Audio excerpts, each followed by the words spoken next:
Well, the illegal immigration problem, first of all, this country is founded on immigration. Most of the people here, other than the Native Americans, have immigrated, or their parents or grandparents or great-grandparents did. My father came here in 1910. My mother was born here, but her people came in about 1880. But now we're having a big problem, and they all came in legally.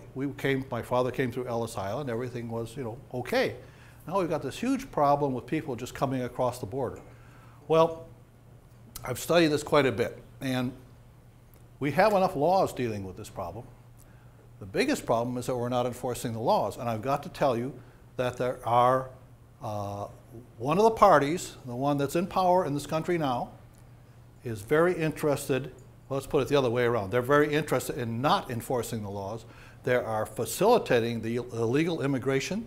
They consistently refuse to vote for the laws and support the laws which will stop the illegal immigration. And you can see this over the Arizona battle right now. And in other aspects of the country, you can see it in California in particular, and I understand it's also in Washington, that we give free education, free health care, and free services to the illegals. And the illegals actually get a little better service because they don't have to pay for this stuff, and we have to pay for it. Well, so the first thing we need to do, start electing people. At least don't elect people who have a proven track record and history of not enforcing the law. Just because you vote for someone else doesn't necessarily mean that they're going to vote to enforce the law. Quiz them on it, make sure they do, put people in power who will enforce the law. But now I can tell you what I would do. I would enforce the laws. The first thing we would do is we would bring in the Army, the Navy, the Air Force, and the Coast Guard if we have to seal the border. It's just that simple. We can fight a war in Afghanistan. We can fight a war in Iraq. We can drop bombs. There's all sorts of high-tech things we can do. But we can't stop this guy from walking across the border. I mean, give us a break. Of course we can stop them. It doesn't take too much. All we need is a few people out there with a gun saying, hey, stop or I'll shoot. And they go back. And we do capture a lot of illegal immigrants every day. And we do something with them. I don't know what we do. And we turn them back. And they turn right around and come back again with no serious repercussions. Now, what we really need to do, instead of trying to identify the legal Americans, we need to identify the illegal people that are coming into this country, somehow identify them and make it to their detriment to try to come back again and stop them from coming in. That's the first thing we need to do. Now, there's a reason why the people are coming here. They're coming here because of jobs. Did you know that the second largest income source for Mexico is illegal immigrants sending money back that they made here in the United States? Now imagine, we are so much richer than Mexico that illegal immigrants with no skills whatsoever, except that they want to work, probably no education, can come over here, do a construction job or some kind of job, make some money, send it back to Mexico, and other than oil, that's their biggest source of income. It's bigger even than tourism. This is really strange when I discovered this.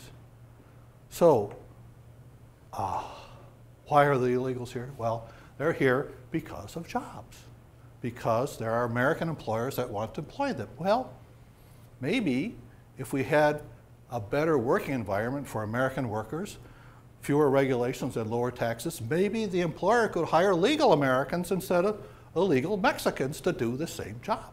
But right now, the job market really favors the illegal people, not just Mexicans, but anybody coming across the border. So that's part of it.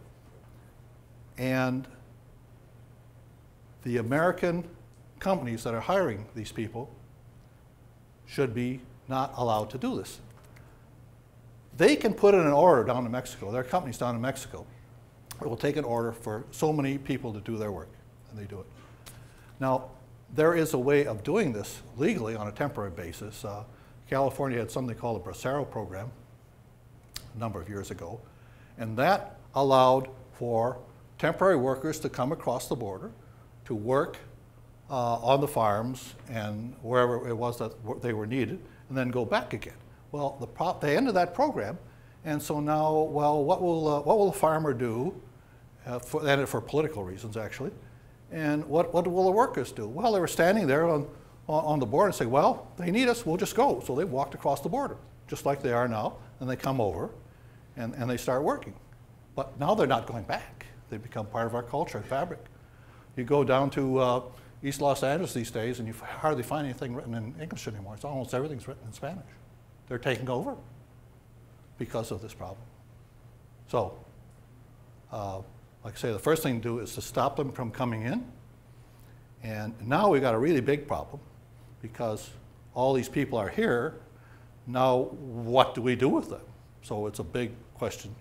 Can they become citizens or what? Well, some people say, send them all back. Well, but I'm sorry to say, they've had a lot of children. Maybe about 5 million or so Americans in this country are now Americans that were born to these illegal aliens.